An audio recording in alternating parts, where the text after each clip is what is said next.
retour sur le plateau Equinox. Nous sommes toujours en compagnie de nos invités, 2 ici à Douala, 4 en Afrique, aux États-Unis, en Allemagne et en Italie. C'est donc la deuxième partie Equinox. Je commence par vous, Elichema. Ces chiffres: 658, 17 personnes guéries, 9 décès. Commentaire sèche. Ça revient à ce que je vous disais tout à l'heure. Nous sommes face à une situation où l'intensité de la manifestation de ce virus est très élevée, c'est-à-dire environ 700. Et vous parlez bien de 9 morts. Oui. Et si je vais regarder un peu le pourcentage qui est international, c'est-à-dire autour de 4 à 6%, on a 9 morts chez nous, on n'atteint pas encore les 4 à 6%. Donc personnellement, je ne crois pas qu'il y ait là une réelle psychose par rapport au nombre de morts. Sauf qu'à voir la vitesse de propagation, il est temps bien sûr de prendre des dispositions assez sérieuses pour essayer d'endiguer cette vitesse-là. Et ceci ne peut être fait qu'en obligeant tous les Camerounais à avoir un cache-nez. Quelle que soit la technique utilisée pour se cacher le nez, mais tout simplement, nous n'y parviendrons que si l'on essaie de faire que chacun pense qu'on doit être fort pour se protéger soi-même et protéger les autres. Donc par conséquent, je pense qu'aujourd'hui, le gouvernement doit penser à tout faire pour que toute personne ait un masque, quelle que soit la qualité du masque qu'il porte, il sera protégé et il protégera les autres. Ok, direction Matam au Sénégal, où il est déjà là, Dr Diouf Latir. Docteur Diouf, le Cameroun aujourd'hui, c'est 658 cas, 17 personnes guéries et 9 décès. Ça, c'est le stade du Cameroun aujourd'hui. Comment vous, au Sénégal, déjà, vous allez réagir par rapport au stade du Cameroun? Comment au Sénégal, on gère les 226 cas? C'est quoi? C'est le masque obligatoire? Comment vous gérez le Covid-19 là-bas? Merci beaucoup. Donc, j'aimerais, avant de dire sur le problème au niveau de l'Afrique de façon globale, et apporter encore une précision par rapport au traitement d'abord. Parce que j'ai tantôt dit que, au départ, avant l'introduction de l'hydrochloroquine, en fait, les patients ont bénéficié d'un traitement symptomatique. Et ce traitement a bien répondu quand même. Mais néanmoins, quand même, comparé à l'introduction de l'hydrochloroquine, on a enregistré des résultats probants en l'espace de 10 jours. Bon, mais néanmoins, au Sénégal, ce qu'il faut noter, dès le début de l'épidémie, il y avait un plan national donc de riposte qui a été élaboré donc au sommet, au niveau le plus supérieur, donc au niveau donc, du système sanitaire. Et ce plan a été partagé partout ailleurs, donc depuis le niveau primaire jusqu'au niveau supérieur. Ça veut dire qu'au niveau communautaire, il y avait ce qu'on appelle des comités qui ont été mis en place, un comité local de gestion des épidémies, un comité départemental, un comité régional, jusqu'au comité national de gestion des épidémies. Et à partir de là également, tous les tests, tous les kits de prélèvement pour la détection précoce des cas a été mis à la disposition au niveau communautaire jusqu'au niveau maintenant supérieur. Et il y a un système de surveillance épidémiologique qui a été également mis en place au niveau donc des districts, l'ensemble des districts qui sont composés par des postes de santé et des cases de santé. De là maintenant, dès que le cas suspect se voit maintenant au niveau communautaire, il y a un signalement et les gens vont aller faire ce qu'on appelle l'investigation. C'est-à-dire qu'il faut miser sur le dépistage précoce, la détection précoce. Ce qui fait que tous les cas qui ont été dépistés de façon précoce, c'est des cas qui ne vont pas présenter des symptomatologies un peu sévères. Et d'où l'importance avec l'hydrochloroquine, et même en dehors de l'hydrochloroquine, avec un traitement symptomatique, ces cas peuvent répondre favorablement au traitement. Et ce qu'il faut noter également, il y a un engouement populaire, parce que toutes les populations du Sénégal se sont engagées à la lutte Ils sont en train maintenant de dérouler des activités de communication donc au niveau communautaire jusqu'au niveau même urbain.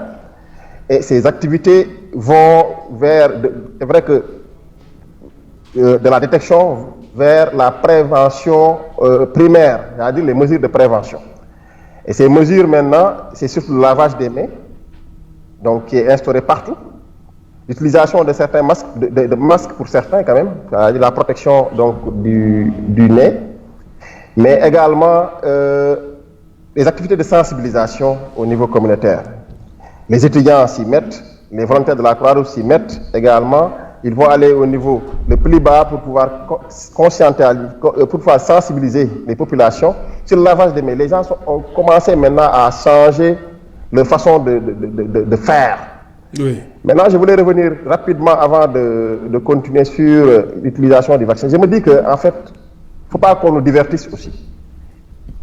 À mon humble avis, l'urgence est sur la détection précoce et la prévention. La prévention par les mesures simples, le lavage des mains, essayer maintenant d'éviter les regroupements. Le Sénégal l'a testé quand même. On a arrêté tous les regroupements, les cérémonies religieuses, la prière de mosquée, l'église et autres. Donc les personnes sont restées chez eux. Donc à partir de 20h jusqu'à 6h du matin, apparemment il y a un couvre-feu. Personne ne sort. Et les gens également sont sensibilisés. La distance, il faut au moins se laisser 1 mètre par rapport à ton vis-à-vis pour éviter d'éventuelles contaminations. Donc je pense que c'est des mesures qui sont peut-être à saluer. Et réellement, les populations ont compris et commencent à adhérer. Ce qui fait que depuis le 31, quand même, on est en train d'enregistrer de façon drastique une diminution des cas qui sont dépistés. Mais ça ne veut pas dire que les cas ne sont pas là. Il ne faut pas qu'on dorme sous nos lauriers également. Parce que dès lors que tu commences à enregistrer un cas communautaire, 2 cas communautaires, ça veut dire qu'il y a un problème. Okay. Au début, c'était des cas importés et des cas contacts. Okay. Mais au fur et à mesure, on est en train d'enregistrer. Rien qu'aujourd'hui, on peut compter jusqu'à 13 cas communautaires qui sont enregistrés au niveau du Sénégal. Docteur Diouf, ce qu'on aimerait savoir, comment est assurée la prise en charge des 226 cas déclarés au Sénégal? Comment on assure leur prise en charge au Sénégal? Oui, je vous ai dit tantôt qu'au début, c'est un traitement symptomatique qui était là. Maintenant, depuis que la polémique, la discussion sur l'hydrochloroquine a surgi donc à travers le monde avec le professeur Raoul, le professeur Moussa Seydi, qui est le chef de service des maladies infectieuses, a dit à travers les ondes que j'ai eu à tester certains patients avec l'hydrochloroquine et qui ont donné d'excellents résultats comparés aux patients qui ont été traités de façon normale, de façon symptomatique. Parce qu'il n'y a pas de traitement, c'est un traitement symptomatique. Quand vous présentez une fièvre, on fait baisser la fièvre. Quand vous présentez une diarrhée, on traite la diarrhée, la déshydratation, etc. Maintenant, lui, il a comparé les 2 groupes. Le groupe maintenant des patients qui ont été sous traitement au début, c'est symptomatique, et le groupe des patients qui ont été mis sous hydrochloroquine. Et on a vu que les groupes des patients qui ont été mis sous hydrochloroquine ont répondu plus favorablement et de façon rapide par rapport à l'autre groupe. Mais ça ne veut pas dire que l'hydrochloroquine au Sénégal est prescrite de façon tout azimut. Non, c'est bien encadré. Okay. Utilisé uniquement en milieu hospitalier pour des patients qui ne présentent pas de gravité ni de sévérité. Donc, je tenais vraiment à apporter cette précision. Oui. Mais pour l'instant, nous, on ne parle pas de vaccination. On ne parle pas de vaccination. On parle de moyens de prévention maintenant. Les mesures préventives qui sont liées à des mesures de préventifs simples, lavage des mains, etc. Donc, voilà, éviter maintenant le regroupement, etc. Mettez un peu de distance par rapport et continuer la sensibilisation à travers les médias. Voilà, merci Dr Diouf d'avoir été avec nous. Prochainement, voilà, sur cette antenne, Dr Diouf. Voilà, dites-nous, Albert Natola ici, vous avez suivi. Dans le journal de Séding Noufélé, on parle du stade militaire à Yaoundé ainsi qu'un point à Montezoué. Mais vous avez un problème avec Douala. Non, disons que j'observe que des lézardes persistent dans le plan de riposte du gouvernement dans le cadre de la prise en charge ou de la prévention, dans le cadre de la lutte contre le Covid-19. Tout à l'heure, vous avez évoqué fort opportunément les chiffres qui continuent, n'est-ce pas, de grimper. Nous sommes situés à 658 cas testés positifs. Ça veut donc dire qu'il s'agit là des conséquences de l'absence de proactivité par rapport aux mesures de prévention, on parle beaucoup du fameux vote du 17 mars 2020. Il y a eu le vote du 8 mars 2020, où on se retrouve avec des individus qui venaient de l'autre côté et qui sont rentrés directement au quartier sans être mis en confinement. Et quand bien ces personnes ont été mises en confinement, on les a laissés se balader, faire leurs courses, recevoir les membres de leur famille, recevoir des amis, des copines, organiser des anniversaires, des fêtes dans leur quartier. Voilà les conséquences. Maintenant, nous sommes en train de nous acheminer vers la phase 2, n'est-ce pas, de la pandémie, ce qui est dangereux et qui nous renvoie justement dans la problématique que vous évoquez, c'est-à-dire la réquisition de certains hôpitaux. Vous avez constaté dans l'élément qui nous a été diffusé par la réalisation, savoir qu'à Yaoundé, on a réquisitionné non pas des centres de santé qui n'ont pas un plateau technique adéquat et approprié, on a réquisitionné, n'est-ce pas, d'autres structures, notamment le stade militaire. On a réquisitionné à Yaoundé, comme dans une moindre mesure à Douala, les établissements hôteliers, ce qui est à mon sens inapproprié, parce qu'ils sont en train de faire un très mauvais marketing à ces établissements hospitaliers. C'est la même chose pour qui concerne, n'est-ce pas, les centres médicaux d'arrondissement de Bouna-Moussadi, de Nkololoun, et bien évidemment, j'insiste là-dessus, de Lobaba. Parce que vous ne pouvez pas solliciter et réquisitionner des centres de santé. Vous prenez d'abord la mesure de réquisition avant de former le personnel et ensuite pour prétendre que les moyens vont suivre. Je dis, et je souligne là-dessus, c'est important d'insister là-dessus. Et ces structures, notamment, parce que vous savez qu'au Cameroun, les hôpitaux sont classés par catégorie. Je pense que dans un contexte de lutte contre le Covid-19, je pense que les centres médicaux d'arrondissement ont encore des hôpitaux de district sont inappropriés. C'est vraiment inapproprié parce qu'il n'y a pas d'ambulance, comme je l'ai indiqué tantôt, il n'y a pas de salle de réanimation, il n'y a pas de respirateurs, et il n'y a pas, le personnel n'est pas véritablement formé. Donc, et en plus, et ici là-dessus, on fait tout un boucan autour du Covid-19, comme si, après le Covid-19, des autres pathologies cessent de menacer ou de tuer nos concitoyens. Donc, je crois que la mesure de réquisition qui a été prise, soit par peut-être sur instruction, peut-être du ministre de la Santé, me semble inappropriée. Et là, je crois que... Et puis, j'ai le sentiment qu'il s'agit là d'une réquisition subjective et je veux dire disciplinaire. Parce que dans mon enquête, j'ai cru dire, concernant par exemple le cas de l'hôpital de l'hôpital de district de Lobaba, j'ai eu dire que le délégué régional de la santé publique pour le littoral estime que, parce qu'il a certainement un problème personnel à régler de ce côté-là, il est même disposé à faire fermer cette structure-là. Donc, à mon sens, je crois que c'est absolument grave. Donc, deuxièmement, vous avez le flux des populations. Tout à l'heure, je parlais de la catégorisation, n'est-ce pas, des structures de santé au Cameroun et à Douala particulièrement. Il y a des gens qui n'ont pas la possibilité d'aller se faire soigner dans les hôpitaux de deuxième catégorie. Ces personnes vont faire quoi? Vont faire comment? Ils vont se verser dans les taux de médication.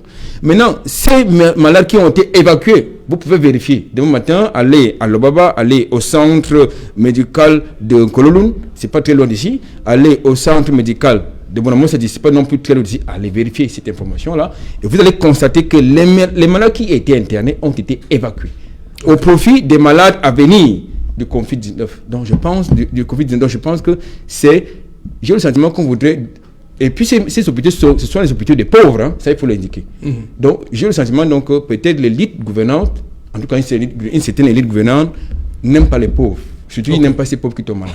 Voilà, direction Mannheim, en Allemagne, il est là, le docteur Thiba Fabrice, recherche clinique vaccinale contre SARS-CoV-19, l'état des lieux. Docteur Thiba. Oui, bonsoir, Serge-Alain. Voilà. Je voulais juste souligner que nous devons savoir que pour l'instant, la chose la plus importante, c'est de mettre l'accent sur la prévention, d'observer toutes les mesures prescrites par le gouvernement, prescrites par le personnel de santé en ce qui concerne la prévention. Pourquoi? Parce que je regardais encore ce matin pour voir qu'est-ce qui a comme avancé sur le plan vaccinal. Nous avons une cinquantaine de vaccins qui seront en test d'ici la fin du mois d'avril. Pour l'instant, nous avons une trentaine. Et il faut savoir que ce n'est pas parce qu'on a commencé ces tests, ce n'est pas parce qu'on a commencé à développer ces vaccins qu'il faut croire que d'ici la fin du mois, ou dans 2 mois ou 3 mois, et même peut-être 6 mois, un vaccin sera disponible. Non. Parce qu'en recherche clinique, le taux de réussite est de 14%. Ça veut dire quoi? Si vous prenez 100 molécules que vous testez, vous avez seulement à peu près 14% de réussite.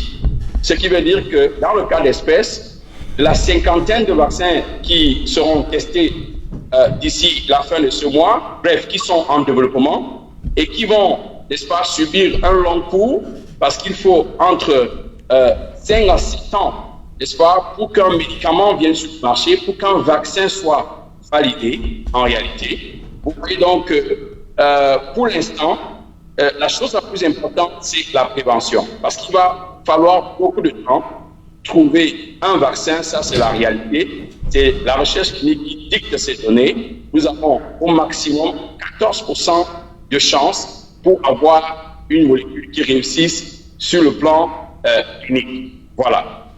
Ceci dit, j'aimerais souligner également que, à côté des vaccins, nous avons, n'est-ce pas, les traitements curatifs qui sont aussi en train d'être développés. Et heureusement pour nous, pour l'instant, nous avons, je crois, 2 ou 3 firmes pharmaceutiques qui sont en train de tester des molécules qui existaient déjà, soit pour traiter le VIH, soit pour traiter l'hépatite C et consorts. Ce qui veut dire que les chances sont beaucoup plus peut-être de ce côté-là, c'est-à-dire du traitement, parce que ces molécules ont déjà été validées, on a déjà validé ces molécules sur le terrain, on connaît comment elles se comportent dans l'organisme humain, on connaît les effets secondaires et on connaît les bénéfices. Maintenant, ils sont en train, n'est-ce pas, ils sont déjà à la phase 3, ça c'est pratiquement la dernière phase, n'est-ce pas, de test, et on espère donc que peut-être d'ici la fin de l'année, on pourra avoir quelque chose de validé.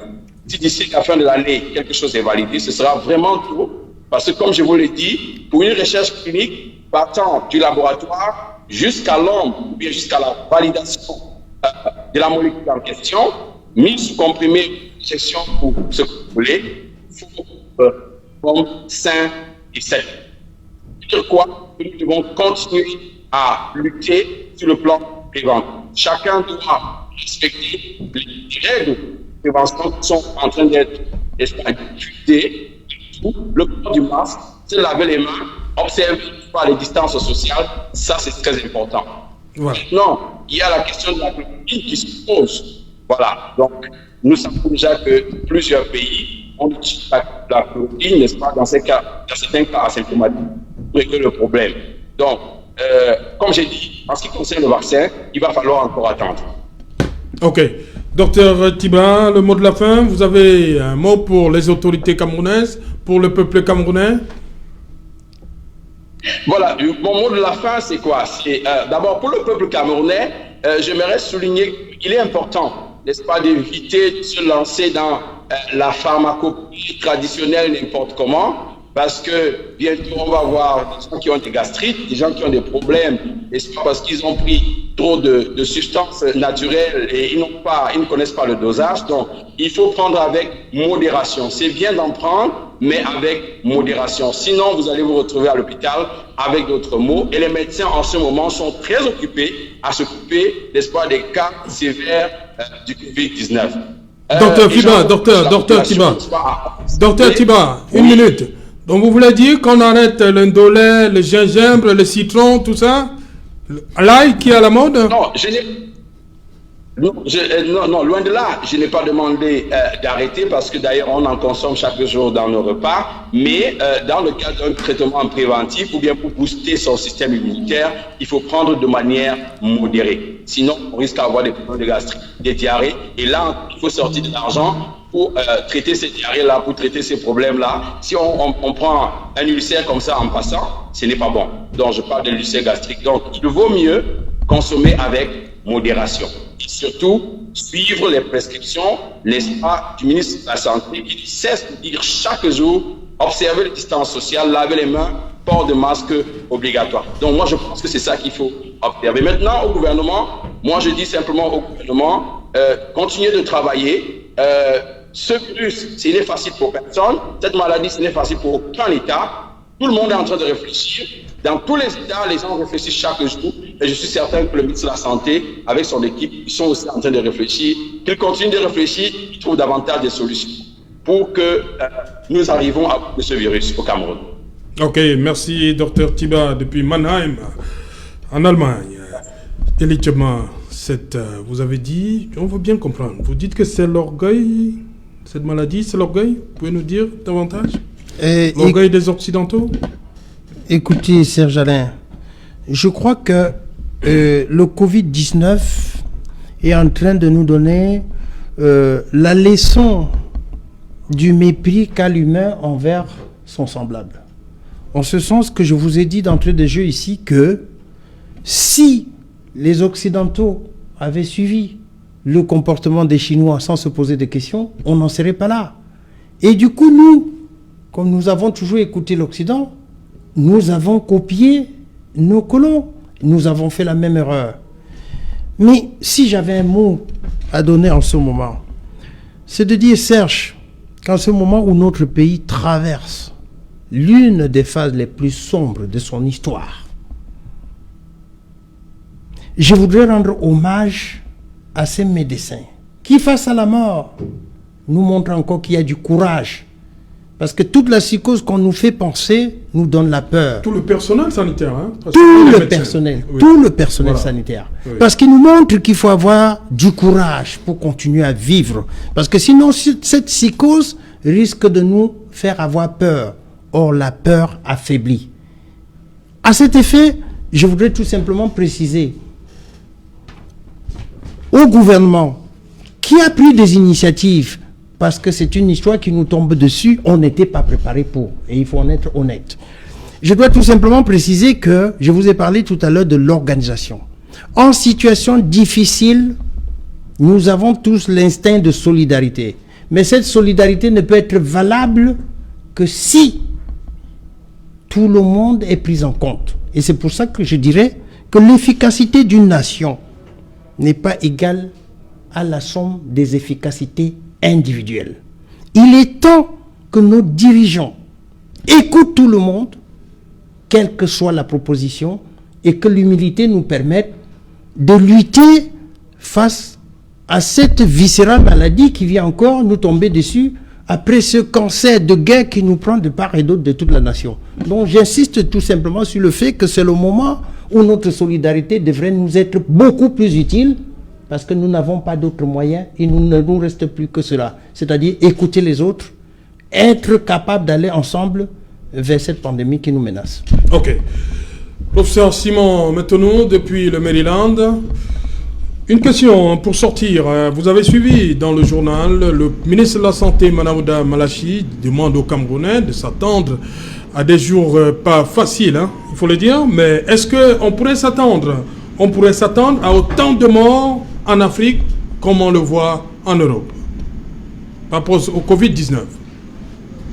Oh oui, Alain, je vais répondre tout droit à ces questions et dire je n'y pense pas. Je prends les chiffres un peu pour vous dire, pour vous expliquer. Je crois qu'à la date du 6 mars, il y avait 2 cas au Cameroun. Aujourd'hui, on est à 658. À la même date, au 6 mars de cette année, on était à 300 cas aux États-Unis. Aujourd'hui, on est à 356 000 cas. Donc, et je vais vous dire une chose, c'est une maladie pulmonaire qui, vous pouvez prendre le cas de la Chine où il n'y a pas suffisamment de morts. Et je vais vous dire que déjà dans le pays tempéré, on a aux États-Unis particulièrement, on a entre 35 000 et 40 000 cas de décès suite à la grippe chaque année. Et cette grippe affecte ces morts. C'est justement aussi les mêmes personnes tu vois, la même classe de personnes, des personnes âgées qui meurent de la grippe. En Afrique, la grippe ne tue pas. Vous comprenez un peu là où je vais? La grippe ne tue pas parce qu'on a un système immunitaire très puissant. Donc moi, je ne crois pas. Oui, c'est vrai, il y aura des cas, mais je ne crois pas qu'on aura autant de cas. Alain, je comprenais, 80% des cas qui arrivent se rétablissent. Et je ne crois pas qu'il y aura autant de cas en Afrique qu'il y en a en Occident. On a un avantage qu'on a un système qui est toujours un peu constamment activé à cause de tout ce qu'on a chez nous. Pour ça, je ne crois pas que ça va arriver. Prenez l'exemple de la grippe. Je vous ai dit 35 000 à 40 000 morts aux États-Unis chaque année. En Afrique, ça n'existe pas. Donc, ensuite, avant de continuer, je vais revenir un peu sur ce problème de psychose qui est causé au Cameroun à partir de cette vidéo que les Français, certains chercheurs français ont mis à la télé. Mon collègue sur le plateau a établi un peu là-dessus. Mais je vais vous dire, si vous suivez, si vous êtes un homme de science, si vous faites dans le vaccin, vous allez comprendre que ces deux collègues ont étalé de défaillance intellectuelle et je vais vous expliquer pourquoi. Alors, ce gars dit qu'on peut tester le BCG en Afrique. Alors, il a oublié qu'en Afrique, tout le monde a déjà le BCG. Tout le monde, tous les enfants sont vaccinés. Ça, c'est le premier des cas où il manque un peu de coefficient intellectuel. Donc, ça ne peut pas se passer en Afrique. On n'a pas besoin de ça en Afrique parce que tout le monde a déjà le BCG. Donc, c'est dans les pays où les gens n'ont même jamais été vaccinés, où tout est propre qu'on leur propose ça. Et je crois que c'est ce genre de langage qui crée un peu de psychose. Là où je parle de vaccin, je ne crois pas qu'un vaccin de Covid-19 va être testé en Afrique. Je vous jure, c'est une maladie qui tue les Blancs et ils vont tout faire pour trouver le remède. 29 compagnies aujourd'hui sont déjà en train de travailler là-dessus. Prenez le cas d'Ebola. Il a fallu qu'un Américain meure d'Ebola pour qu'il s'engage à faire un vaccin. Depuis qu'on a commencé à mourir ici, je vous dis, il y a 29 compagnies qui travaillent là-dessus. Et les premiers vaccins ont déjà été commencés à tester. Je peux vous jurer, aucun vaccin du Covid-19 sera testé en Afrique. Parce que toutes les études sont déjà en cours, les gens sont déjà en train d'être testés, et surtout parce que les Blancs meurent, vont tout faire pour trouver le remède le plus tôt possible. Ce n'est pas le cas d'Ebola. S'il faut parler du BCG, nous n'en avons pas besoin au Cameroun. Tout le monde est déjà vacciné du BCG. C'est ce que ces Français, ces deux collègues français ont oublié, c'est que ça montre la défaillance de la connaissance des choses. Il n'y aura jamais de vaccin BCG au Cameroun parce que tout le monde en a. Et déjà, on est tellement exposé à des bactéries tous les jours qu'on n'a pas besoin d'un vaccin pour activer notre système de base. Le BCG, tout ce qu'on donne chez les Blancs là-bas, en Australie et en Hollande, c'est juste pour établir un peu, activer cette bactérie qui établit un peu l'activation du système immunitaire. Ça ne arrivera jamais en Afrique parce qu'on n'en a pas besoin. Ok. Et Germain, je vais dire une chose aussi, Alain, parce que... Oui, rapidement, on arrive au terme. Parfois, je peux dire... Oui, allez-y. Oui, rapidement, en 30 secondes, on arrive au terme de l'émission. Ah, ok, d'accord. Voilà le mot de la fin, donc, rapidement. Tout à l'heure, je vais dire merci une fois de plus, Sœur Jalin, de m'avoir donné l'occasion de parler aujourd'hui. Je dis tout simplement du courage à mes frères et sœurs camerounais. Vraiment, la pandémie va passer, je suis sûr, soyez forts, vous avez toujours été forts. Si Ebola se passait en Afrique, en Europe, tout le monde serait mort. Les gars ont survécu en Afrique, ça va. L'épidémie de Covid-19 va passer. Je vous continue à dire, soyez forts, respectez juste les mesures, couvrez vos nez quand vous sortez, faites un effort de le faire. Même si les autorités ne sortent pas pour le dire honnêtement, faites-le de votre mieux, couvrez-vous et évitez les contaminations. Merci beaucoup une fois de plus. Voilà, il s'appelle le professeur Simon Metonou, depuis le Maryland aux États-Unis. Bonsoir Sylvestre Hippolyte Zangao. Bonsoir Serge. Dans un instant, 100% foot. 100% faute en mode confinement, bien sûr. Oui. Depuis, nous sommes nous aussi dans cette tendance à laquelle nous impose le Covid-19. Un seul invité principal sur le plateau et ce soir, c'est le capitaine de l'Union sportive de Douala, attaquant de l'équipe nationale A' du Cameroun, Samuel Lind, qui sera en plateau avec nous et en direct de la ville d'Angers en France, l'attaquant des Lions indomptables Stéphane Baoken, auteur de 2 buts à la CAN en Égypte en 2019, sera également avec nous dans cette édition de 100% foot. Nous allons parler du confinement, comment est-ce que ces joueurs vivent cette période, les sportifs qui la vivent plutôt mal, eux qui sont habitués à se mouvoir, à jouer au quotidien dans les séances d'entraînement 2 fois par jour.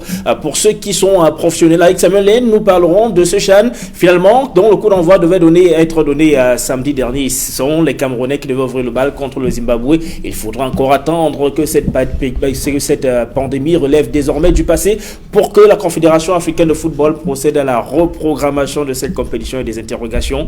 Est-ce que ce sera encore au Cameroun? Pour l'instant, la CAF maintient l'organisation du CHAN au Cameroun. C'est la période qui n'est pas encore connue. Pandémie de coronavirus oblige. Donc voilà l'essentiel du menu de cette édition de 100% foot, au cours de laquelle avec Stéphane Baoken, nous allons refaire le parcours des Lions indomptables à la CAN 2019 en Égypte. Voilà, dans un instant, 100% foot, ce sera après Equinox Soir.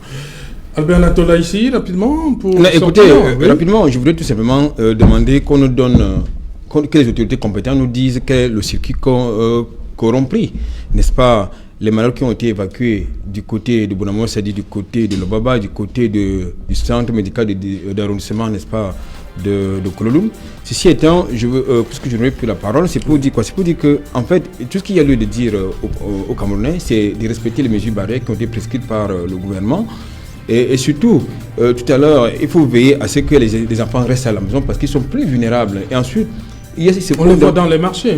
On les envoie faire du petit commerce, on les envoie, quelquefois ils ne sont même pas surveillés par leurs parents, c'est très dangereux. Deuxième chose que je voudrais indiquer, on demande aux Camerounais de porter un cache-nez, mais sauf que ce n'est pas tous les Camerounais qui ont la possibilité, n'est-ce pas, de s'offrir un cache-nez, du moins. Même quand vous avez les moyens de vous l'offrir, il n'y est pas. Parce que moi j'ai lu, n'est-ce pas, un communiqué qui circule sur les réseaux sociaux, le communiqué qui dit que si vous ne portez pas un cache-nez, vous ne devez pas accéder à un centre, un centre de santé. Et moi, ça me fait rigoler parce que c'est très facile de prendre un stylo et noir sur le papier et dire n'importe quoi. Mais moi je crois qu'il faut réquisitionner.